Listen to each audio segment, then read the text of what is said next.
আসসালামু আলাইকুম। তো আজকের ভিডিওর মাধ্যমে আমি আপনাদের দেখিয়ে দেব আমি আমার ফেসবুক পেজে কিভাবে অ্যাড অন রিলসটা সেটআপ করলাম। তো ভিডিওটা কিন্তু অনেক ইম্পর্টেন্ট হবে এবং নতুনদের জন্য কিন্তু এটা একটা মোটিভেশন হিসেবে কাজ করবে। তো আমরা কি করব, আমরা প্রথমেই চলে আসব আমাদের যে পেজটা আছে, পেজের 3 লাইনে ক্লিক করে দিব। ক্লিক করে দেওয়ার পর এখানে দেখতে পারবেন প্রফেশনাল ড্যাশবোর্ড। তো আমরা সিম্পলি এই প্রফেশনাল ড্যাশবোর্ডের উপর ক্লিক করে দিব।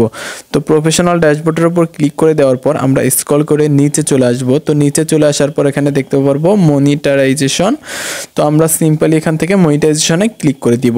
তো মনিটাইজেশনে ক্লিক করার পর একটু লোডিং নিবে, তারপর আপনারা এখানে দেখতে পাচ্ছেন ইওর টুলস। তো এখানে যদি আমি মার্ক করে দেখাই, ইওর টুলসে দেখতে পাচ্ছেন আমার কিন্তু দুইটা সেটআপ দিছে। একটা হচ্ছে স্টার মনিটাইজেশনটা পাইছি, আর দ্বিতীয়টা হচ্ছে অ্যাড অন রিলস। অর্থাৎ আমি কিন্তু স্টার এবং অ্যাড অন রিলস এই দুইটা মনিটাইজেশন আমার পেজে এখন সেটআপ করতে পারবো। আমি ক্রাইটেরিয়াগুলো কিন্তু কমপ্লিট করছি এবং এখান থেকে যে অ্যাড অন রিলসটা আছে ফেসবুক কিন্তু নিজে থেকেই আমাকে ইনভাইট করছে। তো আজকের ভিডিওর মাধ্যমে আমি এই অ্যাড অন রিলসটা সেটআপ করে দেখাবো। তো আমি কি করব, অ্যাড অন রিলসে ক্লিক করে দিব। তো তারপর এখানে কিন্তু একটা অপশন দেখতে পারবো অ্যাড ট্যাক্স ইনফো, অর্থাৎ আপনাদের যে ট্যাক্স ইনফরমেশনটা আছে সেটা কিন্তু এখানে অ্যাড করতে হবে। তো আমি কি করব, এখানে অ্যাড ট্যাক্স ইনফোতে ক্লিক করে দিব।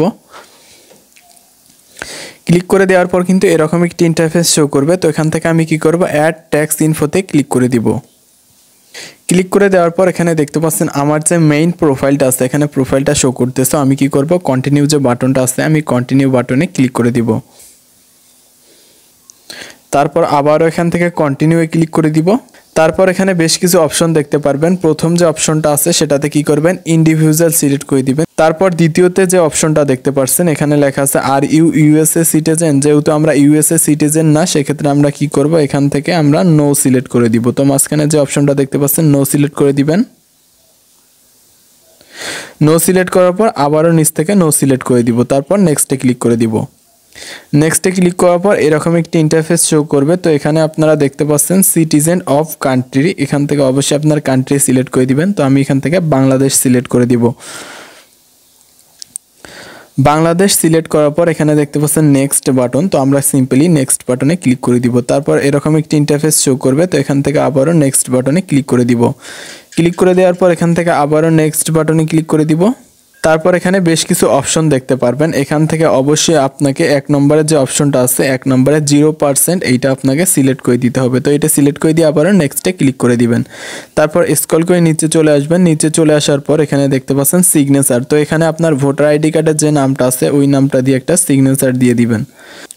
তো সিগনেচারটা কমপ্লিট হওয়ার পর উপরে একটা দেখতে পারবেন একটা কিন্তু গ্যাপ আছে, এইখানে দেখতে পাচ্ছেন এই গ্যাপটা আপনাকে তুলে দিতে হবে, অর্থাৎ এখানে আপনাকে টিকমার্ক দিয়ে দিতে হবে। টিকমার্ক দিয়ে দেওয়ার পর কিন্তু এখানে নেক্সট বাটনটা শো করবে। আমরা সিম্পলি এখান থেকে নেক্সট বাটনে ক্লিক করে দিব।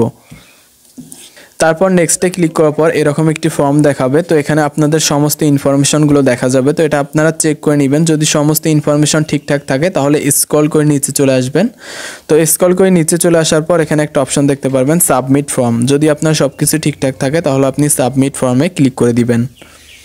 সাবমিট ফর্মে ক্লিক করে দেওয়ার পর উপরে দেখতে পাচ্ছেন your tax information is completed, অর্থাৎ আমাদের যে ট্যাক্স ইনফরমেশনটা আছে সেটা কিন্তু কমপ্লিট হয়ে গেছে।